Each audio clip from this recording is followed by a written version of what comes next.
very special guest for you tonight. Hello, we've been expecting you. This is not a test. Your government and corporate overlords have implemented new measures for your own health and safety. We are just following orders. Everything is going to be fine.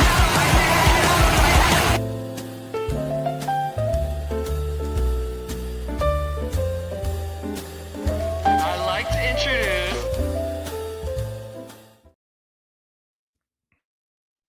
Welcome, everyone. What's up? How you doing? How's it going, man? We're gonna start with the banger of the show. Let's do it. I know. I don't know what Derek's else to bringing tell the heat. everybody. Derek has started off the show strong, my friend. Derek, welcome, man. So I've been reading a lot about the history of libertarianism. I see where you're coming from, and it's good. God damn right, it's good. Welcome to the dark side, Derek. That makes me feel good. That's nice. That's like the warmest, fuzziest thing, and it makes me feel even worse about what's going to happen in a month. Now I feel like shit. God damn it. That's like, if we could only just touch one person. We touched you, Derek. Thank you. Derek, and did you hear that he wants touching to touch us, dude? And Derek, you're touching us because like you shared some stuff with us that like makes you know what I mean, gives us angles to really look at. So we appreciate the engagement. That's awesome, Derek. I'd love to hear more about like what you looked up to, and like where you're reading, because I'm interested for sure. So just a really quick aside: the If by Whiskey, our final episode is going to be the 13th with Natalie Morris of Redacted. However, are we willing, Jake? You and I are willing to have a conversation with Derek if he wants to jump on sometime after that, right? Oh, I'd love to. I'd love to talk with Derek and get to know more for sure. So we have an open invite. If like we do maybe like a pre-interview, just like a pre-chat, just to make sure, because not everybody's the same on the video is like talking, not good, bad, or indifferent. We've just from experience, but I think that would be awesome. So let's keep that open. And then we've got we're going to be doing Freedom Fest, so we'll talk about all this stuff in the future. But welcome, William's here. Music. Hey guys, music. I like it. I wonder what kind of music I wonder if they like your music, Jake. You wanna put a little bit of your music on? I'm assuming it's a yes. I just wonder what kind it is, or if it's just all music. If it's just all music, it's totally good. I have so many different styles of music that I listen to that it's like when people say, "What do you like?" I hate to give that answer of like everything, because I don't like everything, but I do like every style of music. I like some more than others, but it all depends on a mood, and I can find something good in every genre of music, even genres I normally wouldn't listen to. There's always like good artists in there. Yeah, I totally agree. And you're a musician. So you're a drummer, right? Drummer, guitar player, singer. Yeah. Oh, guitar. Okay. So I kind of put musicians in two categories, like more instrumental and more vocal. Like obviously people who play, sing, people who sing, play. But like you've got like, I'm a vocal guy. Like it has to sound, the vocals have to sound a certain way to me. So when I hear that, like the feeling, if I hear soul in the music, that hits me way harder than like the music part. So I find the music part, the instrumental part, to sometimes interfere with that for me, because I lean more that way. Which way would you lean more on the music side, or would you lean like the vibe of the feel of the rhythm, It's honestly kind of, it's like sitting down or going to a salad bar, right? So like you can have your staples and your go-to stuff that you like, but when or like a good meal, when it's like a 4-course meal and every single course is perfect, you're like, this is the best meal I've ever had. There's some songs I like because I love the riffs, or I love the rhythm to something, or like the kind of cadence to it. And then there's some stuff I like that the music's all right, but the lyrics and vocals are amazing. But when it all comes together in one package, that to me is like the top tier of stuff. And I know I'm going to break Rob's heart, but that's Led Zeppelin for me. Led Zeppelin's the top of the mountain. And Rob said the other day he doesn't like Robert Plant, and I cried a little bit on the inside. But so you're talking about just the power of the music, the power of his vocals actually matched. Yeah, power like they go together. It's like a zipper coming together. Like everything fits and goes together perfectly. And you know, there's something like I have so many bands that I like across so many genres. I was listening to some old blues before we got started here tonight, but you know, like I'm a big Deftones fan, and Deftones to me, like I really kind of nerd out on some of. I've been following them since the '90s when they started, and it's like the drummer's amazing and kind of unconventional in ways.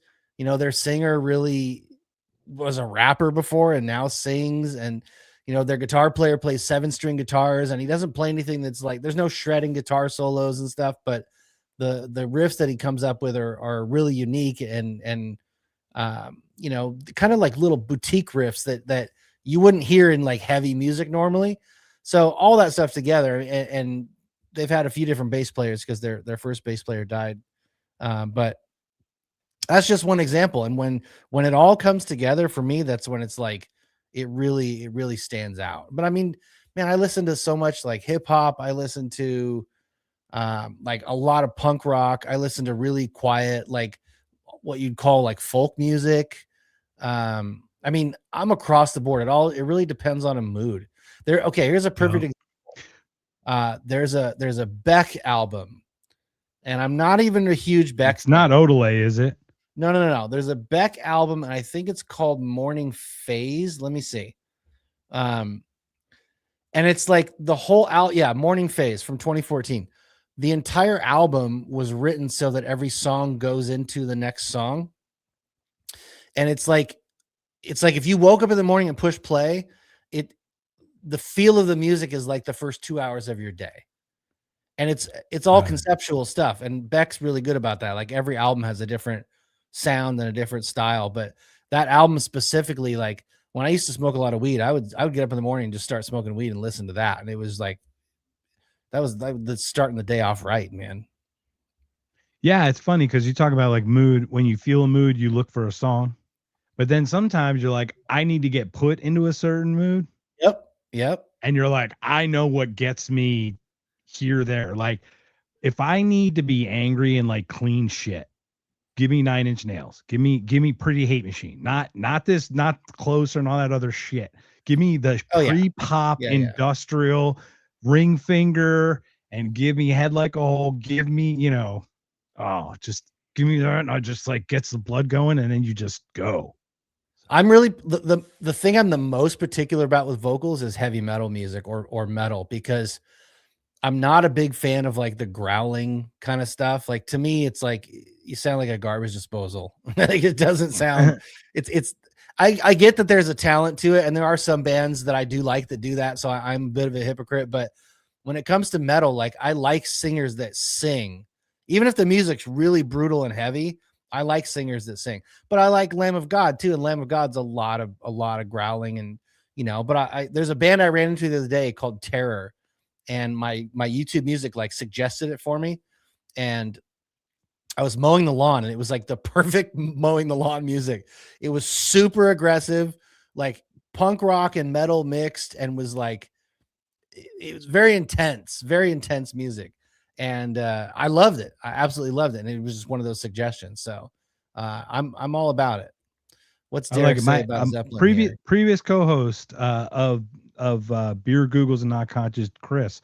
Oh wow, how did that happen? Let me try something here. Hold on. Let me try regular. Is that working? There you go. That's better. Oh, there we go. That'll work. Let's time has got to come. Led Zeppelin. Absolutely. That's such a good song. So I'm a Dire Maker guy. Yeah. Something about it. It's just got that. It's that there's just a vibe to it. It's a vibe. That drum part. Okay. So Led Zeppelin. Yes. When I was a kid, I was 5. My grandmother was like a world-class pianist, like amazing. She ended up getting arthritis really bad, and she could play with like 2 fingers on each hand and would still play better than most people. So she gave me lessons when I was a kid, and I played piano from like 5 to 9. Learned how to read piano music, and it was okay. I learned the standard stuff, but I never really was like passionate about it. And then I heard John Bonham, I heard Led Zeppelin. And when I heard those drums, I was like, I want to play drums. And my dad was awesome. My dad got me a drum kit. I started taking lessons from a guy at our church. And I took, I think, about 2 lessons. 1 or 2 lessons. and I would sit in our garage with Led Zeppelin records, like the vinyl, put the big over the ear headphones on, like kind of like what you got, but the older ones with the cord on them. And I would play until I got those parts right. And I really cut my teeth playing drums on John Bonham, and Jamaica is one of the best songs to play to. It's got that cadence or some cool like parts in it. It's really cool. So let's go back to work. You're pulling this up. So nominee for president, Governor Weld. I'm not familiar with Governor Weld. Maybe you can.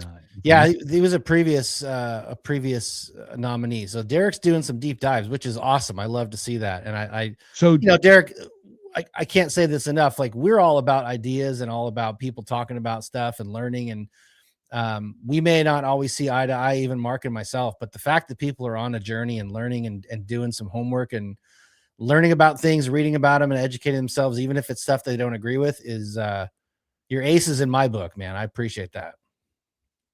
And the only thing, you notice I'm rocking the Clint Russell hat tonight.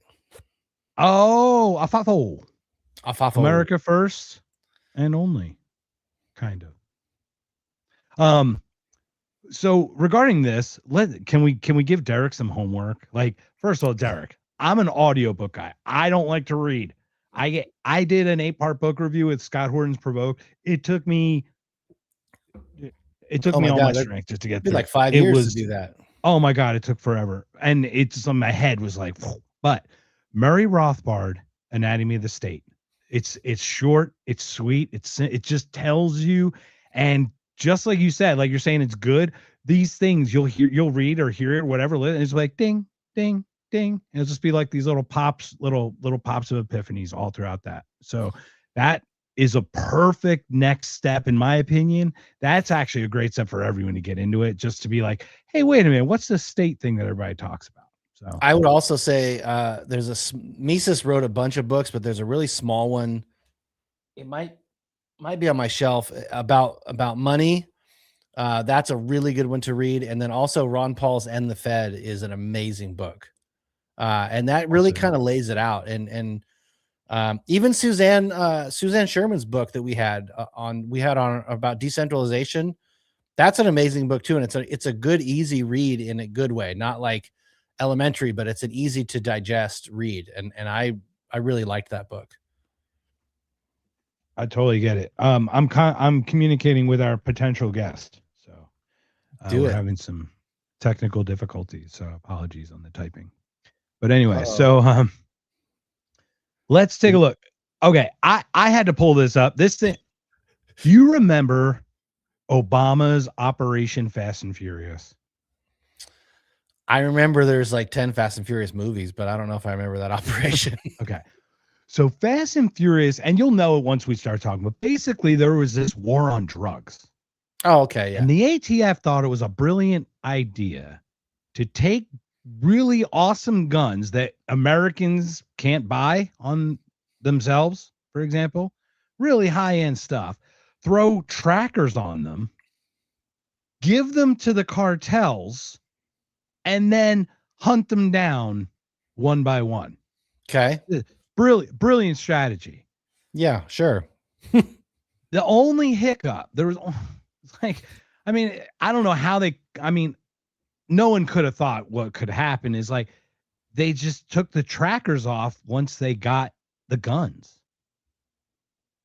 So welcome downstairs. You all right? We're just finishing up here, but hang out down in the back there in the green room. We have our guest. So they thought it would be brilliant. So basically they got all these guns for free. Now, I think that Obama should have been impeached for that.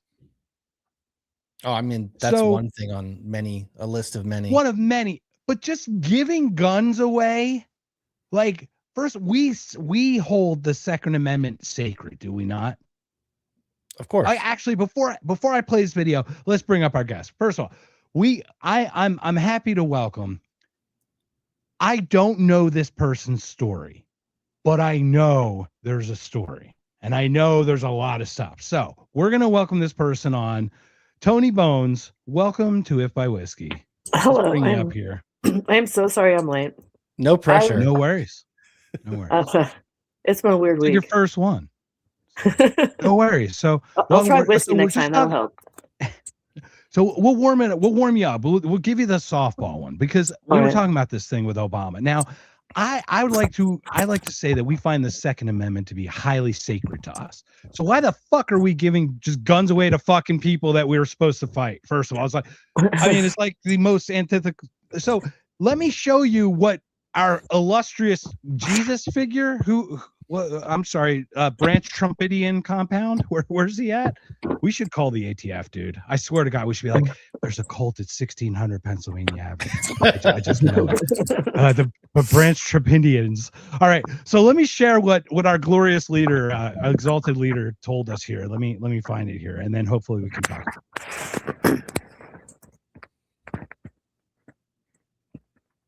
Don't have guns. You know, we sent some guns, but the group that was supposed to give, which I said would happen to my people, I said it, I called it exactly. We sent guns, not a gun. It was supposed to go to the people so they could back against these thugs. You know what happened? The people that they sent to, they said, what a beautiful gun, I think I'll keep it. So I'm very upset with this group of people, and they're going to pay a big price for that. A certain group of people. I don't have any guns for some reason. I just have one. That's really unfortunate. Like, it's the only guy who can be bamboozled and then take credit for knowing that he was going to be bamboozled, still do it, and then still say that they're going to get punished. Like, I knew it was going to happen. I knew we were going to get fucked. Well, that's why they did it. No, we did it anyway. Fuck it. That's why. It's gonna, it's the same thing with, I mean, when you have these monopolies on protection, you're gonna breed corruption and abuse. It happens every time. So and they have to keep their need for them to stay relevant or something. I don't know. I guess it's similar to law enforcement, I guess.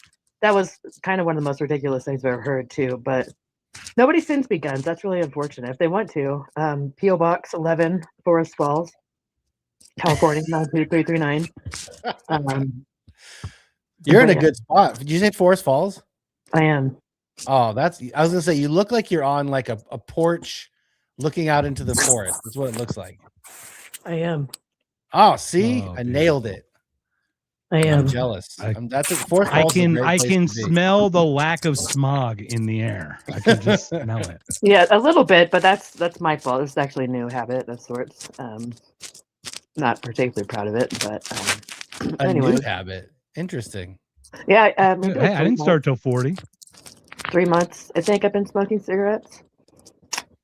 It's been a weird. But the nicotine, it's not. Do you have like natural ones, or are you trying to get as natural as possible? Yeah, it's I mean, natural American spirits. It's about as good as you can get from the gas station.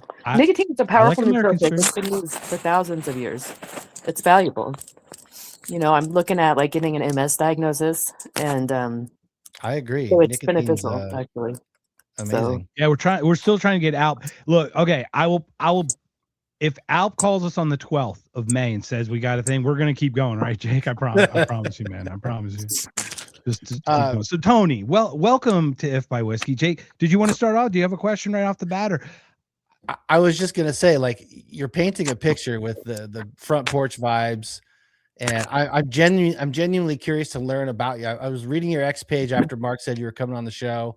I was like, man, she sounds super interesting. Like Mark said, I don't know anything about you, but it definitely seems like there's a story there. So wherever you want to start, we want to know. Let's see. I think I first became like, I don't know if you know what Cop Block is. It was a decentralized organization of a diverse group of people that really taught people their rights, how to record law enforcement safely. It did kind of get taken over towards the end. Well, it's kind of a salty story. I remember Cop Block. I remember hearing it. I remember the kind of general idea of it. Yeah. Probably one of my biggest things was I lived in Sugar Creek, Missouri, and I had these tire planters in my front yard. And I was making breakfast one morning, and I noticed there was men in costumes, just bulletproof vests and just highly armed, walking through my yard and my neighbor's yard, just looking for ways to extort money from people. So I went out there and started recording, and they told me that I had to get rid of my tire planters, or that there were tires at that time. And I'm like, yeah, no, actually, I'm not going to do that. And so that all manifested into the and it's Sugar Creek, Missouri had never had so much mainstream media attention up until that point.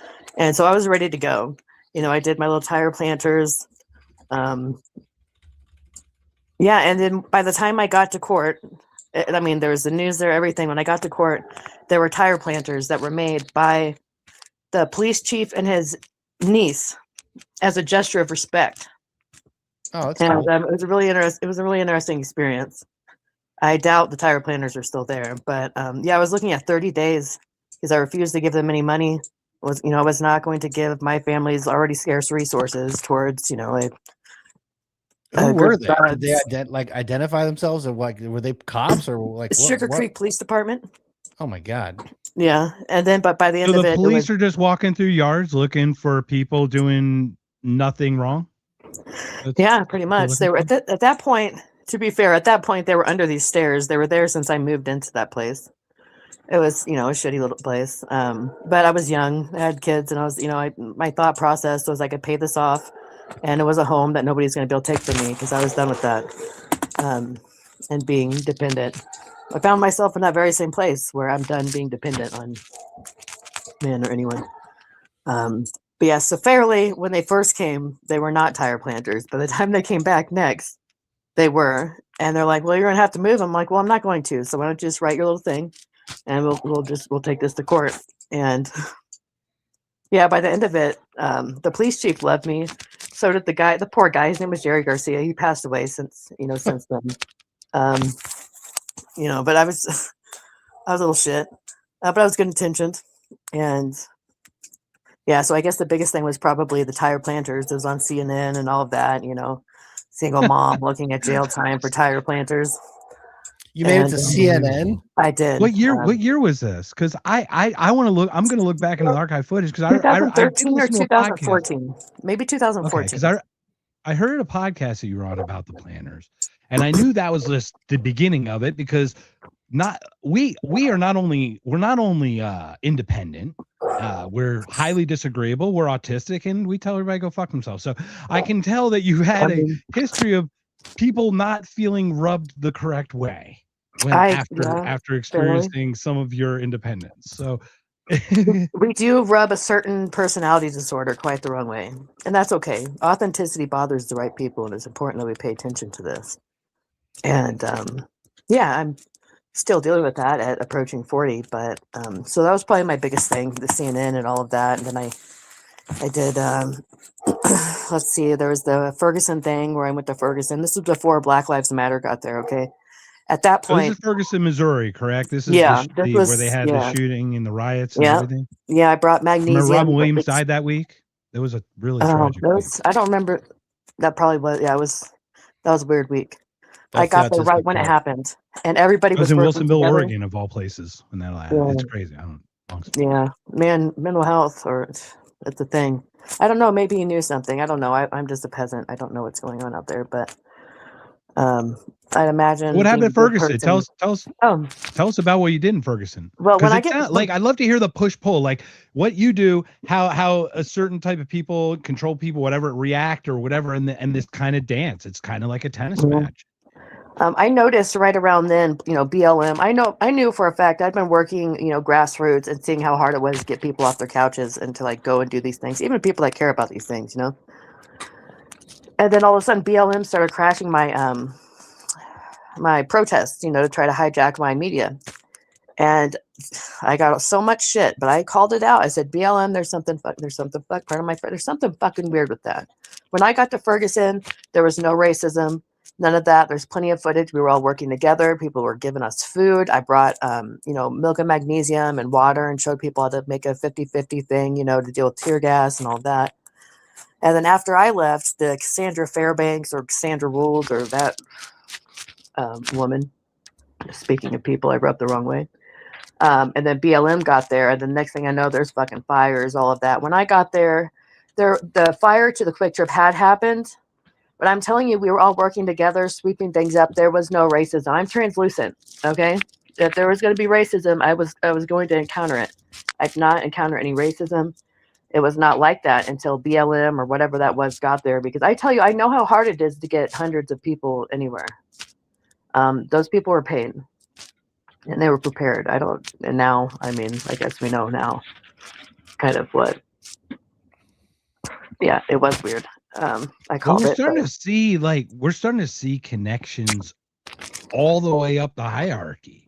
Yeah. Like, it's really odd how this person knows that person, like the who is it? The Vegas shooting sheriff goes to Maui.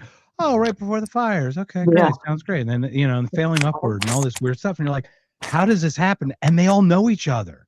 They all know each other. Mm-hmm. And it's weird that we don't know that they know each other, but they do. And it's just we're so busy just trying to survive. And that's the point, Hey, Mark, I found something cool. Oh, nice. What you got? I found something cool. Check this out. All right. What'd you got? May have seen them old tires repainted. While some call it recycling, others call it trash. Potentially a long that might eventually start behind bars. KCTV5's Ellen Shope explains. It's a conflict in Sugar Creek that's got a lot of tread on it. I'm really interested in recycling and repurposing it. Resident Toni Bones was wanting to recycle several old tires and make them into planters. I don't own the land, I own my place, so I knew that I can't till up the ground or anything, so I wanted to focus on just what I can do with what I have. But Sugar Creek didn't like the idea of her storing the tires around her home, so they issued a warning. They just said that they need to go. We'd ask her to put them somewhere else because there were a number of them. The city was quick to point out they didn't mind the tires being used for planters. It's the number of tires she was storing that was the real issue. We kind of try to keep people from accumulating tires because they retain water and they attract mosquitoes. So the city wrote her a citation. Bones says she got the idea online and it takes time to finish a project like this. She adds on principle, she's choosing to not pay the fine. Now, she has a court date next week. She says she could end up in jail for just wanting to recycle. Since the last citation, Bones has moved the majority of the tires, storing some inside an old truck. There were She 3 admits tires. she's still set on using the tires, and for her to cave in now would send the wrong message to her kids. I don't want my kids to see me back down and not follow my heart. Bones will get her day in court, but one thing is for sure, the whole experience has not deflated her plans. In Sugar Creek, Alan. Dude, I'm telling you. Scotch, rub it down. Drink. I love local news. I love the puns they got to use. That's the best. Dad joke central. He's a good friend of mine. We try and keep people from accumulating tires. The mosquitoes. Yeah. The mosquitoes are bad. And you had three whole tires, like three whole tires. Jeez. Yeah. And you're like, and they came back, and you're like, they're no longer stored. They're out, and they have stuff in them. So I'm sorry, Tony. I had to do. When I found that, I was like, I got to play this. Oh, no, I love that. Thank you for sharing that, man. Yeah, I've got a few. How's that feel? Do you get instant nostalgia on that? Because I've never seen myself on any kind of film footage on the news. Right? Yeah. I think it'd be really good for me at this point in my life to go back and re-listen to my podcasts and stuff. I've got a lot going on. I've about finished a book. Just kind of, that's a long story. I do want to apologize for not being here earlier. I'm on some weird, how do I say this? I'm on some weird shit. No worries, it's our MO. Gabapentin. It's our MO. I just got diagnosed with trigeminal neuralgia, I guess. Wait, with what? Trigeminal neuralgia, or TN. I think that's how you pronounce it. Is that like a fibromyalgia type thing? It's one of the worst. They call it the suicide disease. It's literally the worst pain you can experience in medical literature. So I sucked it up and I went to the doctor, and so now I'm on gabapentin and I don't know. It takes a lot for me to go to the doctor. It's kind of a blessing to understand, because I've had some issues and flares, for the last however many, years of my life. I'm not trying to go all dark or whatever, but it's good to know. It's something to do with the myelination and just my nerves misfiring. And yeah, so I've been taking this stuff, but I've been weird. I feel like I'm on a boat. You know that song, I'm on a boat, motherfucker? I've been playing that lately. You know what I'm talking about? It's Lost Lonely Boys or something like that. So yeah, I've been even sober. I'm like walking around and I'm like, I'm on a boat. Yeah, like, gabapentin's like a seizure medication, I think. They're both anticonvulsants. Yeah. Which is odd because I have to prop my phone up because I'm convulsing. But the pain is a lot more manageable. And it's just something I need to go through or whatever. So I've been kind of, yeah, that's why I was late. I was on a boat, I guess. But no worries. But yeah, I do need to start doing these, and the nostalgia and everything. Kind of remember who I am, or was, or am, or whatever. But yeah, I've got a lot of good podcasts, and I think this is going to help trigger that and go back and because there is a sense of nostalgia, and I miss that girl. I think tell me more about the book. What'd you write about? I've been writing about domestic violence and what happens when people call for help and how the state exploits those situations and how CPS is kidnapping children and trafficking them literally. Less than 20% of the kids that are taken that are actually in danger. A lot of the other people are kids are neglect, and it is a business model that has been built on how much money they can get.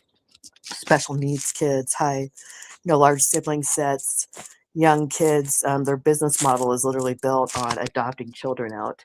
And, abused kids are a lot harder to adopt out because they have some behavioral issues and they really need help, which is who they should be focusing on. So yeah, it's pretty much about CPS and how they're kidnapping and trafficking children and what happens when people call and just like addressing the issue of just the all of that and the shame and guilt and how they're treated when they do try to get out and narcissistic abuse, not like the narcissism that you hear thrown around, but like actual narcissistic abuse and coercive control and stuff like that. So not the happiest of things, but it sounds heavy. It is heavy. It's important. People don't know. I've always known CPS was corrupt. A lot of my old podcasts, I'm talking about law enforcement and all these different things, and I would say but what I'm really afraid of is CPS and family court. There is no due process. There is no accountability. There is no oversight, and it's just outright child trafficking. And I would guess it's such a limited number of specialized judges who handle those. So it's probably easy to corrupt it because it's such a limited number. You can just get right to the top and hit it. So with that, how did you get, I'm assuming you experienced these types of things. Yeah, but these people in these situations, they can't talk about their cases because if you talk about their case, they'll put you in prison. So there's only so many things I can so they're under a gag order by assumption without being told that, or how does that? I've been told, but there's things I can talk about, like my experience, with my ex and getting out and how this should be a success story. I got the house, I got the SUV, I got the job. I did all the things I was supposed to do. And Did you get to keep the tires? I did not keep the tires. I think they're back in Sugar Creek. I have to address this from Derek real quick. If I may, just care about, I hope we get clarification, but do you care about police interactions with those who need medical attention? I would hope anyone who has medical expertise, who sees someone who needs medical attention would help, regardless if they're a police officer or not. So I Derek, I don't know if that's what you're asking about that, because the question I think is kind of from a libertarian mindset of how we oppose the state as a whole, but I think it's also balancing between humanity and statism, I guess. I will say that they are pathologizing autism symptoms like elopement incidents, and they're going and kidnapping those children, and they're exploiting autism a lot. They're talking about autism possibly being some kind of forced, evolution in a way, because you're hearing about telepathy tapes and all this other stuff, and you're seeing some interesting things between, nonverbal children. I think it could be nature's way of trying to correct itself. Same with ADHD and autism. I think maybe it may be a good portion of it. I think it gets lumped together with brain injury.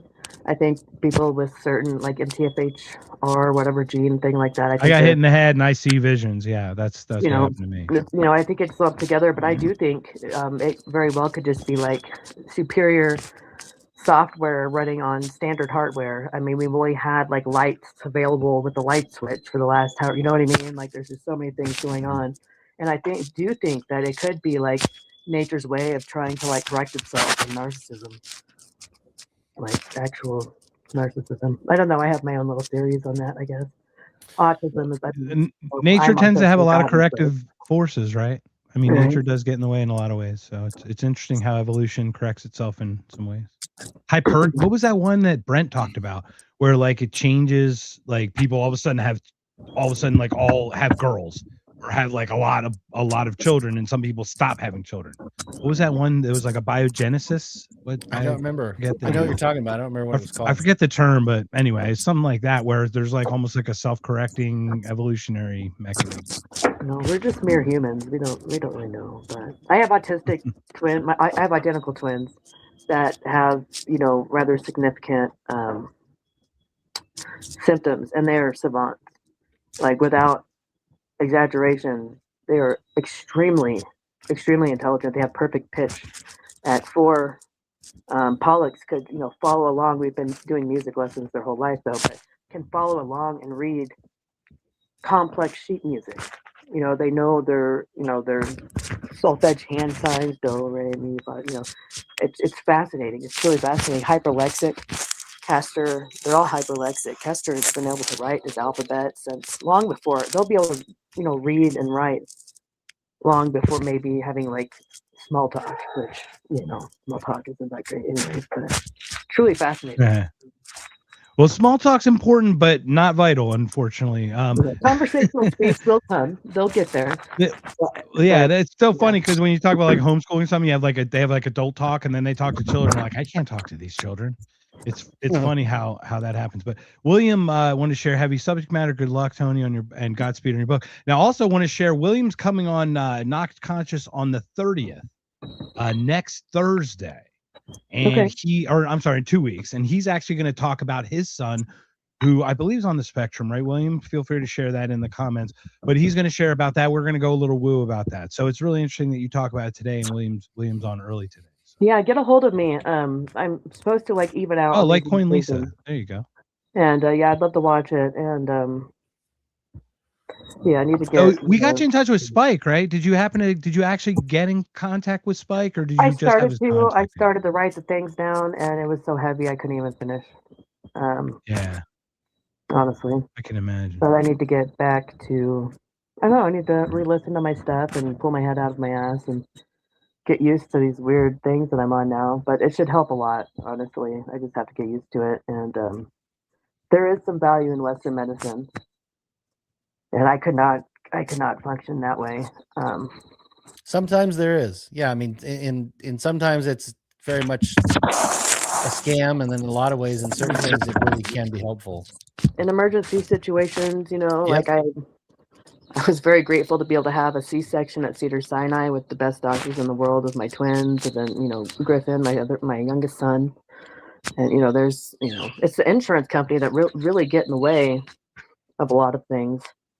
But there is good healthcare out there. You generally have to pay out of pocket. And I'll get it figured out. But yeah, I do apologize for my punctuality. No, you're good. And when it comes to healthcare too, like especially insurance, I've noticed that there's a trend right now of doctors' offices, and they're going to this thing they're calling concierge care, where basically like you're joining a club and you're paying a monthly membership because the insurance industry is so broken that instead of fixing it and making it work the way that it should work, they're like, we're just going to do this other thing where you just pay us money per month. We give you these benefits from like, it's like a membership. Yeah. And it's really disheartening because obviously insurance is so expensive as it is, and people struggle to pay for health insurance as it is. But so, you know, you get health insurance and it's essentially useless, not completely, but you know, for the most part, it's useless when you want to go to like preventative care. And so many of these doctors are going to this concierge service. And personally, like I refuse to partake in that. Like I really feel like just my protest is like, if we're going to have health insurance, let's fix it before we just abandon it and make people keep paying for it and then switch to this other model. But it's getting harder and harder to find a good like primary care doctor that isn't doing that. And it's like, especially on the West Coast, it's been a very big thing that's been happening. Yeah, I've had some conversations with, I mean, like the doctors that delivered, you know, my boys and such, they delivered like Halsey and the Kardashians, the bougie. Well, I used to say it was the rude, my bougie. No, anyways. I know. But, At Cedars-Sinai, I'm very get familiar. A good doctor, they can't. The insurance agencies are telling them, especially in the hospitals, what they can and can't do. They're not able to. Yep. Help. And it's a trip. But yeah, the best doctors are probably going to be out of pocket cash or this concierge service, unfortunately.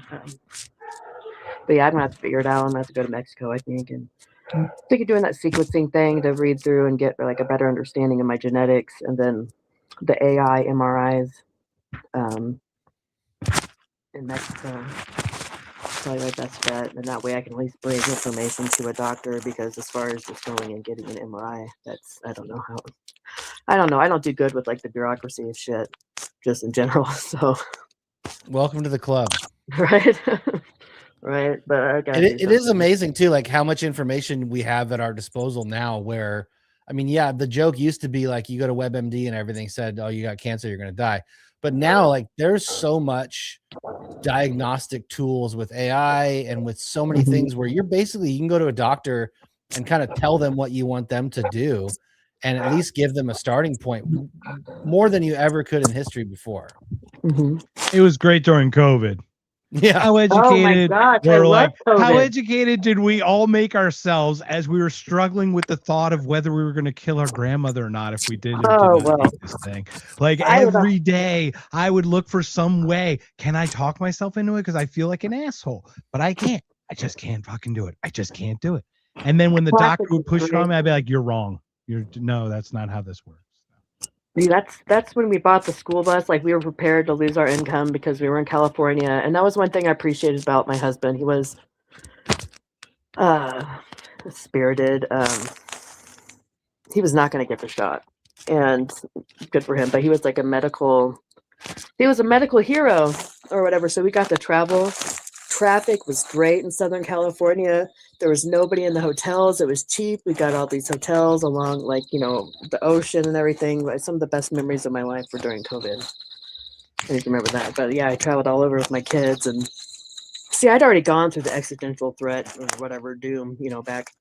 I've been a tinfoil hatter since I was 14, you know. So COVID came along, and I'm just like, told you so. How did you don the tinfoil at 14, 13? First of all, just being a female is like unique in the 13-year-old, I don't know, tinfoil hat world. So start there if you could. I don't even know. Do you have brothers? How did you grow up? Like, no, I'm the oldest. I think it's just an autism thing.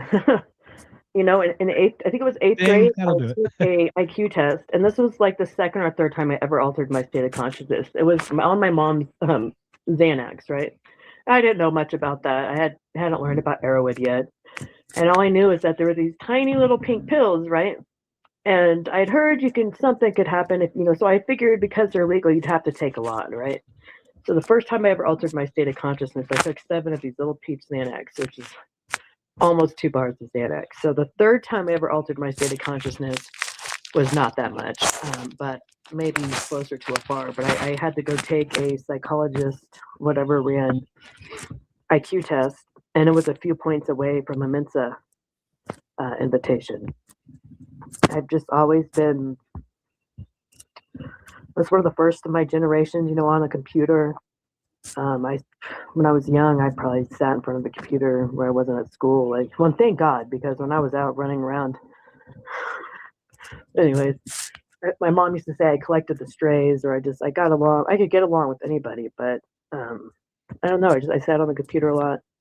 I think a lot of it started with angst, like in regarding religion, you know, and, you know, kind of like anti-Christian, but, you know, just seeing things for what they were and noticing everybody else was not, and feeling a lot of frustration.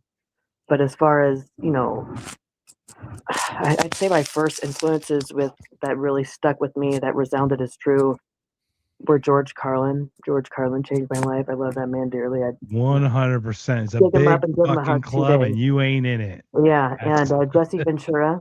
Jesse Ventura was influential. when he back wasn't then. super crazy. Like Yeah, I mean, back when I was don't get me 13, wrong. 14. Like he took a couple trips off the Niagara Falls with an open barrel. Like recently, Yeah, I don't know. yeah. I love that guy, but whew, I have a lot of respect for Yeah. him, but yeah, I know this was a long time ago. I'm 37 Yeah. now, so when he was cogent.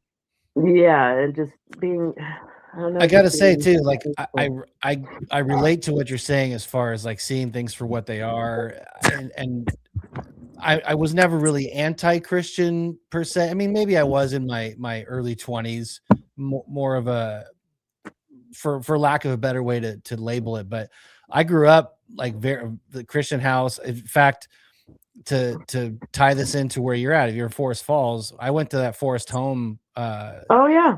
Christian camp. I mean, multiple years in a row. That was some of the Yeah, better we did memories that when I back was a in the day. kid.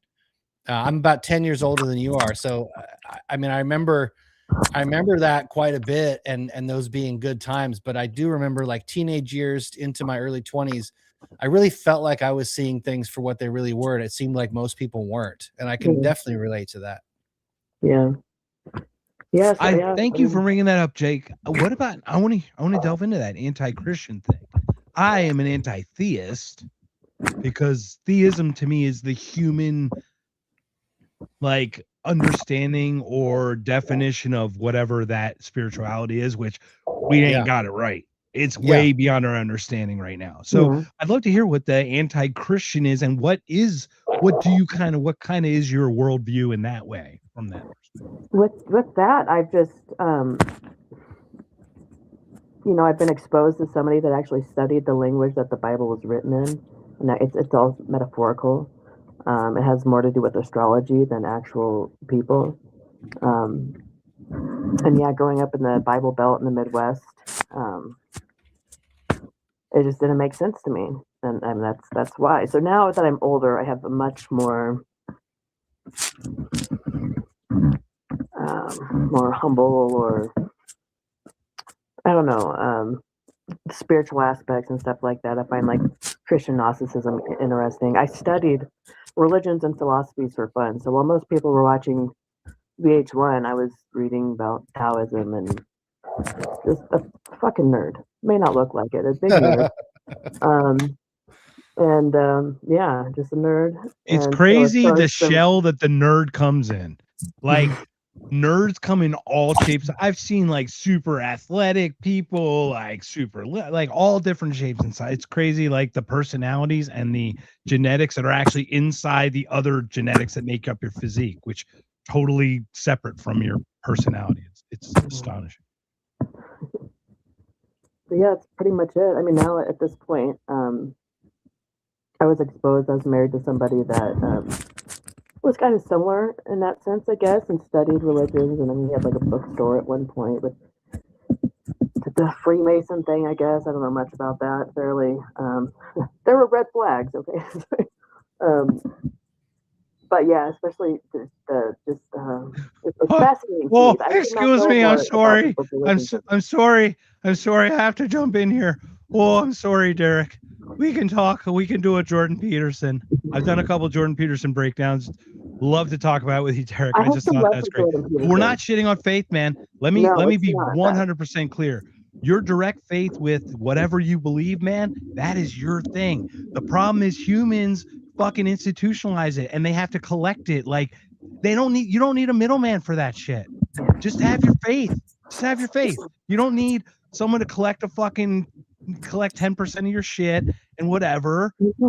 None of that needs to happen, man. You can do it without that. Is all I'm saying. Blind faith is dangerous. That's supposedly what sends planes into buildings and stuff. I'm not like shitting on on people's but if you're gonna live by something, I don't know, learn at least lean into the language it was written in and like really get into it. Like I shouldn't know more about Christianity than Christians, or not that I do, but I mean I understand. I would argue though that the plane.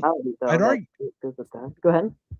I'd argue that the plane flyers though did they were institutionalized to have this directed way of thinking about it versus just having faith. right? Like that's where it's interesting. You know what I mean? I would add too. I'd add too for Derek, especially like the way I look at it. We've talked about this on the show before. I think organized religions are just kind of, to Mark's point, like a human being's version of trying to explain something you can't explain, and whatever that connection is going to be with the universe, with God, with whatever spirit, whatever that energy is that you connect with, that should be the pure connection between you and whatever that thing is. And I think where it gets really goofy and woo-woo is when you get into organized structure religion that people create, where now there's this set of rules that you have to go by, and there's a litmus test of if you don't do this stuff, you're not Christian enough, or you're not this enough. And that's where I come from, Derek, just to clear that up for you. I think God was created by man for man to control the masses. I can't remember who said that, but that was profound for me to understand when I was younger. Or that, what was another one? Man wasn't created in God's image. God was created in man's image, and we've never worshipped anything but our goddamn selves, or something to that effect.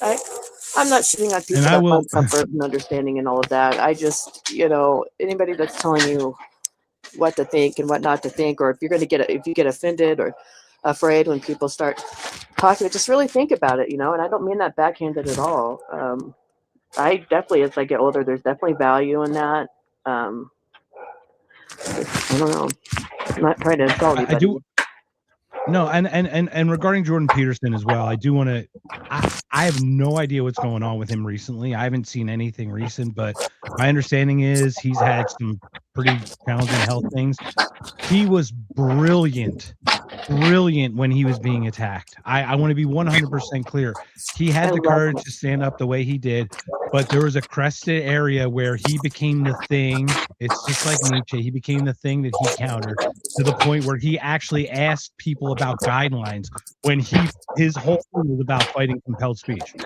It's like it's just complete, like the one thing that brought him to prominence is the one thing that kind of I saw the beginning of his destruction in that way. But I do hope that he's better or getting better, because he does have a great mind. I have such love. I do have such love for Ben Shapiro. Yes. What do you mean? Why would you blame me?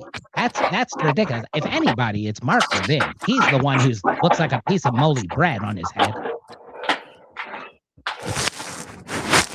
I digress. Bruja. Come here, Miniki. Anyway, so what else we got? Anything else we got, sir? Anything else we want to cover? Tony, is there any topic or what took you up to Forest Hills? Ow! Don't get me. I studied long and hard looking for a place in Southern California that I would actually want to fucking live. I found myself in a weird state where I knew nobody, and dying in a ditch wasn't the option. Sorry. But seriously, and I studied long and hard to find a place in Southern California where I'd actually want to live, and I found a small town where plants actually want to live. Autistic hyperfixation. And as far as Southern California goes, to be in Southern California without being like in Southern California, that is the spot to be. Like, you're away from Big Bear and all the tourists. You're away from Arrowhead. You're close enough to get to it if you want to. You're at a little bit of elevation so that you can kind of, escape a little bit, but also you're not completely out. You've definitely done your homework, and I think you arrived at a hell of a spot, because that's a great place to be. Yeah, I'd never been in a situation where someone was like, here's your budget. Where do you want to live? Go pick out a house. Same thing with the car. I understood the assignment. And yeah, I think I nailed it. It's a small little town. There's like less than 1,500 people here. I'm still 20 minutes from Yucaipa. It's not a place where they can expand, Sometimes there's some reminders that I am in Southern California, around Californians. But for the most part, I don't know. I love it. And there's bears I love it. I love it. I almost died on that mountain once, but that's another story. I think we need to share that story. Me too. So, some time. We used to go. I grew up in Ventura, Tony. So what we used to do is every Christmas, I'm the oldest, so myself and my brothers that are a little bit younger than me, every Christmas day, after we do stuff with our parents, like the Christmas afternoon, we would drive up to Big Bear and go snowboarding for a few days. One of the years we were going up there, it wasn't cold enough that it was snowing. It was just raining. And it was like complete torrential rain where it was washing out roads. There were so many dry needles from the trees that were getting washed off in the rain that they were covering all the markings on the road. So we were up there driving, trying to get to Big Bear, couldn't get there. The road was closed because of washout. So we ended up going around kind of through Arrowhead, and I got to a place where we literally couldn't see the lines, like the yellow lines, the white line that kind of lets you know where the edge is. And it's, it's really windy up there. Anyway, got to a spot where there was a car like directly in front of us we were following, and the car slams on his brakes at the last second and like started to teeter over the edge of the road because you couldn't see that the road was turning. And long story short, we ended up getting out of it. We were right behind the car that almost went over. We couldn't even get up to Big Bear, so we drove all the way back to Ventura, about 2.5 hours. By the time we got back, I looked, and the next morning there was a whole news story about 2 people that had died on that mountain that night by their cars going over the edge and because of the washed out road. So we were in the middle of all that, and that was the time that I got to test my driving skills the most, for sure. Yeah, I stay put. There are mudslides out here, but yeah, if it's raining or snowing, I stay put. I'm good to go. I mean, I've got a generator. That was the first thing I bought when I moved out here. I had a feeling. I was like, I know myself. I'm going to start buying furniture, and I'm not going to get it. That was the first thing I bought was a generator. That saved my ass this winter. Do you have Starlink too? I have Starlink. Yeah, so generator and Starlink, you're good. Yeah, exactly. It's an easy little plug-in right into the generator, and it's got decks all the way around. It's perfect, and I don't know. I got it for my kids, and they should be here already. It's fucked up, but I wrote a book about it because I can't talk about it. Well, that's what I was going to ask you. So can you tell us about that? Yeah, what's the book called? Are you going to self-publish this? Are you trying to get it I published? was going to self-publish, but I have I can't remember. But I've been talking to a company that wants to help me publish it, which is really flattering, and will help me with like podcasts and stuff like that. I've been a writer my whole life. I think I'm probably fairly decent at it. I'm definitely way better at writing than I am trying to articulate myself through thought.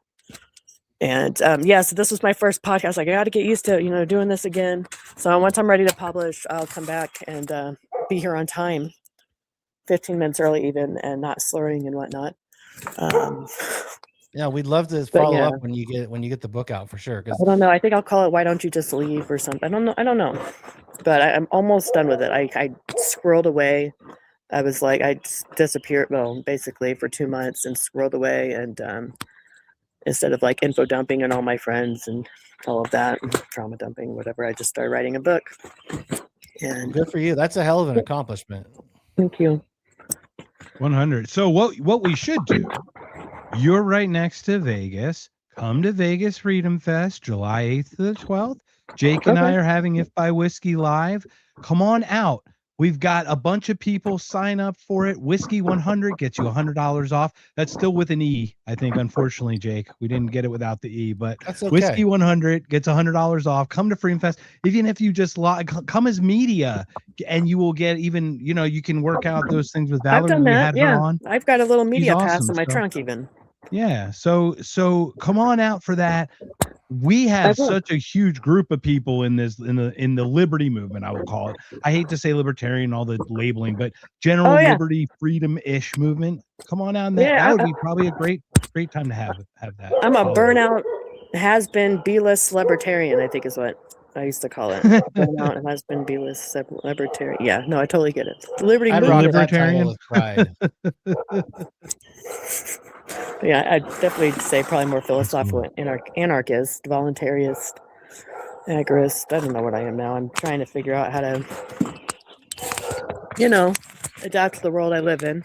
I'm not as black and white anymore. I did my taxes, and they didn't send me my refund. But anyways, I'm trying to do the thing. Well, we genuinely appreciate you coming on the show for sure and talking to us, telling us about your journey. There's definitely a lot to unpack there. I feel like if we could do like a series of interviews and get to the bottom of more, your story. It sounds like you've lived a lot of life in a really good way. Yeah, that's probably an accurate description. Awesome. Well, anything you want to cover before we go? Nope. I don't know. I'm getting a bunch of calls and stuff, so I should probably let some people know I'm not dead. Because it's been a weird week. But I appreciate you guys letting me on. Sorry for being late, and I'll definitely do it again and be more punctual. No worries. Awesome. Well, thank you so much. Thanks so much for joining us. Have a great day. Take care. You too. Have a good one. Thank you. Awesome. All right, Jake. So here we go. So Media Pat, right now, Derek, the Whiskey 100 is the same price. We have to pay to do media. So with the $100 off, it's like this. It's like a wash. So we can't get that. So and Rich is in. What's up, Rich? Anyway, Rich, tell Amalia I said hello. Yeah. What we got? I knew nothing about her. That was an interesting story. Like to hear somebody who's kind of gone through a lot of that stuff. I feel for her with like trying to find medications too that are dealing with that. That's I'm impressed that she honestly even showed up and was able to have a conversation because some of those medications are rough. So hats off for sure. Yeah. And she came on. It's funny because she's been in my Facebook like scatterings because like you have the people who like Ron Paul, like, how it actually is a pretty crazy algorithm how like these people sniff out your friends. I mean, it's pretty impressive. But anyway, she came across there and I hadn't contacted her or anything, friend or anything. She just saw her around. And then she was on a Spaces. I think it was Mad Dog and Gnome Spaces. And it was the one with Spike. Spike Cohen was on there. And then they talked. And then I was like, well, let's go on the show. Because same thing. I didn't know. I knew she has a hard time articulating in like real time. She's much better with her thoughts, like writing them down and rewriting them and things about that. Oh, I'm sure. I had to jump back to this comment from earlier from music. I saw that too. I love the Amish, so they're great. I mean, their furniture is really expensive, but it's true. Other than that, I mean, the Amish have like zero autism in their community. Extremely good family values. I don't know really anything about them beyond the surface of things. I got nothing but respect for them. If you're still driving a horse and buggy in 2026 and living that way, like more power to you. They probably got something figured out where life is a lot simpler and their family units are a lot more intact and they're healthier than most people. So there's definitely something to that. But beyond that, I really don't know much about them. But no shade on the Amish at all. I'm impressed. Well, I mean, this is what I know about them, but then I'll expound on it. We don't have a cow. We have a bull. Sorry, it was just I just found it in that was good. It was quick. I found it in the little. I just go. I remember I did this. So no, but I actually my aunt and uncle had a dairy farm in Western Pennsylvania. Okay. And neighbors were Amish and everything. And look, this is the thing. That average life expectancy, the reason that it was low is because like a lot of people died at young ages being eaten by bears or like dysentery literally or getting sick or dying at childbirth. Once you solve those things like washing your hands and like generally living a clean life, 90% of the life expectancy is that. You know what I mean? Sure. But their quality of life is so much higher than ours. You know what I mean? Like it's like they just don't wake up one day. You know what I mean? Yeah. It's like that's it. Yeah. It's like nothing happened and they just don't wake up, I'd be fine with to that. your point. Yeah, and to your point, they don't cross like they understand it's not like first cousin marriages like in the Muslim world where that's a challenge. There's no other crossbreeding. They're very separate, like doing that stuff, like not doing like, so it's a lot smarter than people give it credit for, I think. Agreed. So anyway, so what else we got, man? Anything else you want to share before we call? That was pretty cool. It was cool to see, like, to try to get somebody first, you know what I mean? Because I know that she's starting to kind of come back again, you know, and it's good to see that. So, and then next week, John Graham, this guy, I don't know if you saw any of his stuff, but I watched a couple of his podcasts, and he seems like he's going to be so interesting. I don't know. Interesting is probably the best word I can think of. I'm looking forward. He's also lived a life. Yeah, I'm me too, man. So what else you got before we call? I mean, I know you always you look forward to this time. I always do. Do we have any extra topics we want to cover? No, I mean, I'm almost done with moving stuff down. Our house goes up for sale in Washington tomorrow. So I've got all the cars down here now to Oregon. I drove the last one down today. No, man, just supporting the wife. She's in the first trimester, so it's a lot of morning sickness and a lot of that stuff. So I'm really trying to kind of help out, and she's almost out of the woods on that. But no, man, my 14-month-old is just learning something new every single day. I'm genuinely enjoying the little kid phase again. There's a lot to it, and you know, I mean, my oldest is 22, so it's been a while since I've done that. My other one is 10, so like I didn't forget, but it's almost like, you know, it's like the riding a bike thing. Like when you have little kids who are like every day, every week, they're learning new stuff. You kind of forget what that's like till you go through it again. And it's really amazing to see. My daughter just always wants to go outside. She always wants to go play. She pointed her shoes. She wants her shoes on. Like she's all about it. And I love that a kid's like has that natural desire to go out and play. I will tell you, William, about this farm thing. I don't know. Yes, John Graham also, just to be clear. I don't know a ton about here's what I'll tell you though. They're trying to pass a law in Oregon to not let people hunt on their own land, which is crazy. Like you would think Oregon of all places, like there's a lot of wide open spaces in Oregon and there's a lot of people that have big properties, but they're trying to pass a bill that says you can't hunt on your own land, which is I don't think it's going to pass. I don't know really enough about it yet. I can't vote here yet because I'm still a Washington resident until I get fully moved and I switch my ID over and everything. But I do know that they're trying to pass that. I also know that they're trying to get rid of the ridiculous governor, and they're trying to have a Republican win governor again here in Oregon, which, you know, two wings, same bird. We'll see what happens. But the one we've got now is Portland to a T. I know that very well. Route 81 South, Carlisle, Pennsylvania. I'm very familiar with it. Took 81 down to Tennessee before I went. I've driven cross country 6 times, so I took that. Stop and buy a $4,000 dresser, Derek. Get one of those cool fireplaces now that they sell with the cool woodworking awning, and then those are cool. I know, those are fucking awesome. It's funny they can sell those, but they can't use them. Isn't that interesting? But anyway, so no, man, I got to figure out what's the good side on this. Okay, there's the wide, tall. There it goes. Okay, I'm trying to stretch it so it's working right because it looks kind of funky. I try and stretch it too. It's like nothing I can do. Yeah, guy goes to the doctor and he's like, I can't see. I'm getting so fat I can't see my thing when I go to the bathroom anymore. Doctor's like, diet. And he goes, it doesn't matter what color it is, doctor. I still can't see it. But it's just such a bad dad joke. Boom. So anyway, man. That's a good way. So, that's a good way to go out.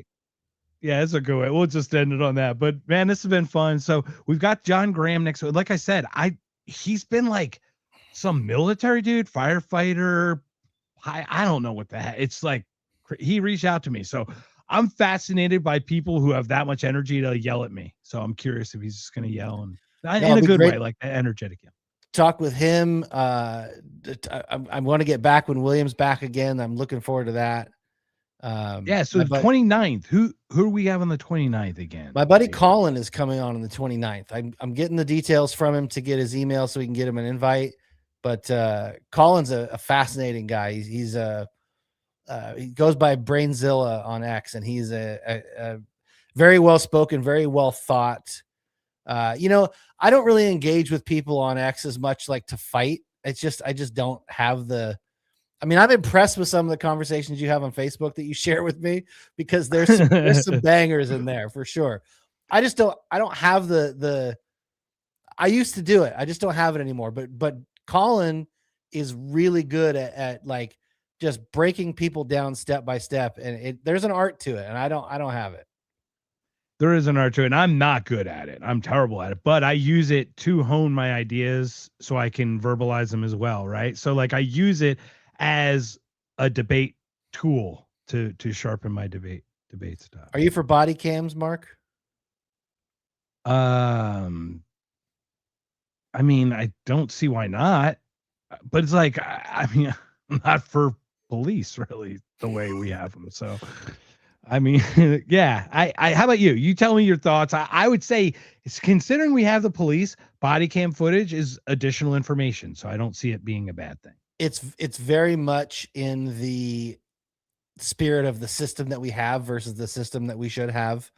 In the system that we have, I think body cams are a good addition. It kind of keeps everybody honest for the most part. I do wish they were just constantly live streaming though. I wish they weren't a recorded thing that you have to wait and, you know, get a turn them on, turn them off. Yeah, right. Like you shouldn't have to request that footage. If they're really public servants and they're being paid by tax dollars and they work for us, those cameras should just live stream at all times. Yeah, correct. On the clock, you've already consented that as your job. That's correct. That's what you've consented to as part. It's a condition of employment. It shouldn't be like a dash cam to where not like, do that job. You don't get the footage till there's a shooting. Like there should be, you should be able, because the problem is we get a piece of footage and it gets clipped up so much for the story that it spins a narrative before it even gets to court. It spins a narrative before the truth gets to come out. Whereas if you just had a live stream of that body cam and you could watch it instantly as soon as something happened and watch the run up to it, to an escalation, all of that, like that would be the way to really utilize them the best, I think. I totally agree. And to your point, live stream at all costs, every officer with their name, like first name, initial, whatever. So you know who everyone they are, what department they're part of. You can log into a suit, and it would just be consensual, because like how many people do, like how many stories have you heard is like, hey, I'll let you get off with a ticket if you do this favor for me. Yeah, make them all like, Twitch streamers. It's not exactly consensual. You know what I mean? Like, yeah. So, and how about this? This is fascinating. If you watch America Manhunt about the Boston Marathon, I'm the guy that comments about the picture of bombers. I have to look that up because that's fascinating. And boy, you should read the stuff about Scott Horton writes about the bombers. And yeah.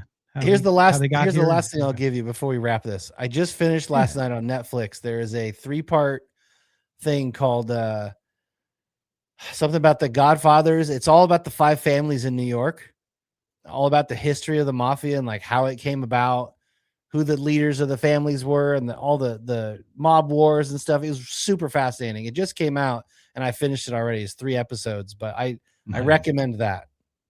Cool. Well, that sounds awesome. I will have to take a look at that as well. So then we got 2 more. Then we have the 6th of May. We've got Dominic Scarcella, I think is the correct way to say it. And then 5/13, Natalie Morris of Redacted. That's going to be that's going to be another banger, man. I'm excited for that. So that'll be wonderful. Been watching a lot more Redacted lately. Have you been watching their shows? Like, holy crap, the stuff that they're just open to talk about. I just love the openness of it. Yes, I absolutely agree. The thing for me is there is so much content. Like every time I see one, I'm like, man, I want to watch this. And it's 45 minutes long. It's like, I don't have that kind of time right now. I totally get that too. Totally good. So Derek, thanks for joining. Hey man, we're turning you slowly. The Titanic is turning. We're going to avoid that iceberg known as government. We're going to keep turning that rudder for you. Another If by Whiskey, man, in the books, dude. Thanks for doing this, Jake. This has been fun. How can we get a hold of you, sir? How can we get a hold of you? And yeah. I am only on X at Whiskey Smiles. I don't play Facebook or Instagram, or much to my family's chagrin. They like to send me links I can't open, but I stick with X for now. And I wasn't on any social media for quite a while, so the only place to find me is X or here on this show. All right, and it's whiskey without the E. Remember, Whiskey Smiles, WHISKY. Yeah, like Scotch whiskey. Like Scotch whiskey. And then obviously, I did want to share that Facebook interaction between that gentleman. By the way, I will just share the update. I got into a Facebook, I don't know, something kerfuffle. I might just share it, black out the guy's name, because the guy deleted it and then deleted his entire Facebook account. Oh man. I cannot find him. I like literally searched him on a third-party computer, like as like a nobody, looking for the guy on Facebook, and he's not there. So when that last thing where I'm like, hey, it's good to know that your constituents who won't vote for you know who they're not voting for because you're a psychopath. That part, I think that kind of hit him the right way. So it's interesting. Derek makes a good point too, real quick. I think it's technically today. It's April 15th that the Titanic sunk because it was early in the morning. But April 15th is tax day, Titanic day, and also my parents' anniversary before they got divorced. So they were jinxed from the start. Wow, it sounds horrible, man. That sounds like they were. They're like, let's do it on Titanic and tax day. This is perfect. Right. Let's file jointly. Doomed from the beginning. Well, thank you, sir. It's always good. I'm looking forward to it next week too. Thank you, gentlemen. Sir, sorry, gentlemen. Gentlemen in the chat, sir, thank you. I just saw because I was like, gentlemen, because William here. Thank you, sir. Well, we've got William on the 30th on Thursday, so that'll be fun. But on the 30th, correct? Yeah, after who's the gentleman again on the 29th? I just need to get the name in my head. Colin. But no, what's he go as at something Brainiac? Brainzilla. Brainzilla. That's what it is. No, when I read it, it's so cool. It's cool. So awesome. Everyone, another If by Whiskey. Thanks so much, Jake. Take care, everybody. Bye-bye. Thank you, everybody, for joining us on this Wednesday night. This has been If by Whiskey, and we hope you have a wonderful, wonderful evening. Subscribe to If by Whiskey. Fuck Liberty Lockdown. Subscribe to this show. No, come on!